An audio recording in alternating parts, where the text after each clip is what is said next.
Le chantier de la généralisation de la protection sociale exige la mobilisation des ressources humaines, financières et logistiques.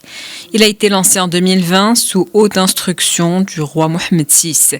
Ce chantier permet à tous les Marocains de jouir d'un droit constitutionnel et d'établir une réelle équité sociale. Dans ce sens, le souverain a appelé toutes les forces vives du pays à s'impliquer pour la réussite de l'aboutissement de ce chantier titanesque.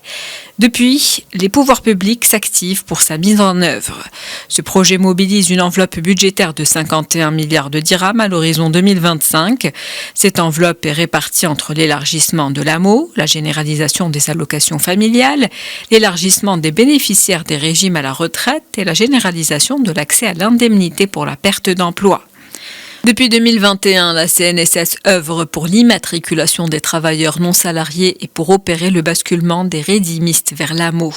En chiffres, plus de 2 millions de travailleurs non salariés ont été immatriculés à la caisse, dont plus de 80 000 agriculteurs, plus de 380 000 artisans et 300 000 auto-entrepreneurs. Plus de 330 000 personnes ont également ouvert leur compte sur les portails de la CNSS et ont commencé à déclarer leur famille pour bénéficier de l'assurance maladie obligatoire. Cela se traduit par près de 2000 dossiers par jour de l'AMO qui proviennent de ces travailleurs non salariés. Les projections montrent que la CNSS passera à près de 90 000 dossiers par jour. Le gouvernement mobilise les ressources nécessaires pour assurer la bonne mise en œuvre de ce projet.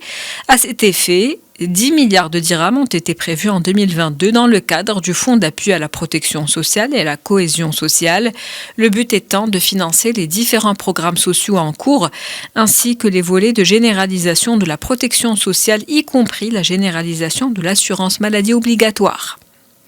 Parmi les mesures déjà lancées, il y a la contribution sociale de la solidarité sur les bénéfices et revenus qui a permis de mobiliser 5 milliards de dirhams en 2021 et près de 6 milliards de dirhams en 2022.